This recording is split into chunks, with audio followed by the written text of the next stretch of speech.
Hi, parents and students. This is Pastor Ryan. I just wanted to send you a quick recap of youth group last night. Hopefully, you saw in your email that we were going through the story, the grand narrative of the Bible. Um, we opened with a 6-minute video that kind of walks through that grand narrative, or what we call the gospel. And you can find it at thestoryfilm.com. You can go there, you can watch the video. There is even an app if you want to download the app, particularly for those of you who want to use it to be able to share the gospel with other people. You can totally download that as well.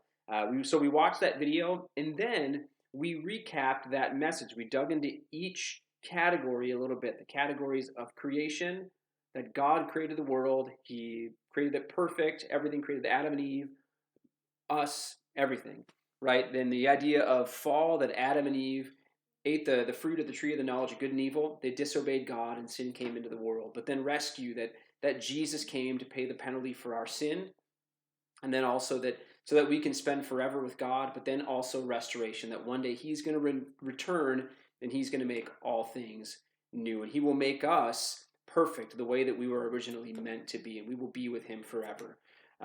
So we walked through that not only to just remind students of the story that God has called each of us as Christians to be a part of, but also to then begin discussing what are the barriers that people might have to believing that story. It might be maybe they believe in science, so they don't believe they can believe in God, or maybe it's hard to believe that Jesus really is the Son of God who came to earth 2,000 years ago. Maybe it's hard to believe that somebody could live a sinless life, or maybe it's hard um, for someone to believe any number of things, right? That Jesus really came back to life, was resurrected 3 days after He died. And so we wanted to discuss those barriers, realizing that when we share the gospel with people, those barriers might be in place and they might have to be things that we work through. Um, One of the things that we also wanted to do is maybe just a little bit, and we did a little bit of this in our small groups, is to begin to discuss how do we break down those barriers. And one of the important things to remember is that anytime you're sharing the gospel, that you're going to have to, when people have questions, you have to interact with those questions and hopefully try to work through them the best you can. Or if you don't have the answer, try and go find the answer. And so we want to encourage students to do that.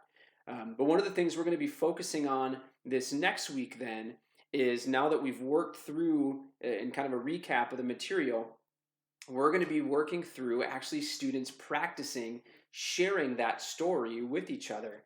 And we're even going to encourage some students who are willing to do it to get up front and try to share it with the whole group. It'll be a fun thing. We'll kind of make a game out of it. We'll even allow students, if they get up in front of everybody, to be entered in a drawing to win gift cards. So it'll be a great time, but it will get students sharing the gospel and hopefully feeling more comfortable with taking that truth outside of these walls and sharing it with friends and family and others that may not believe in Jesus. Um, Also, as parents, what I would encourage you to do is to talk to your students. Maybe ask them, what did you learn? Or even ask them to recap the story using these ideas of creation, fall, rescue, and restoration, and see what they remember. And hopefully, you're already having these conversations, but maybe even have a conversation to say, is there part of this message that's hard for you to believe? Because for all we know, we assume sometimes that our kids believe these things, and yet maybe they have something that they're struggling with as well. So I look forward to seeing all the students next week. Again, great to see all of you last night, and I hope you all have a great rest of the week.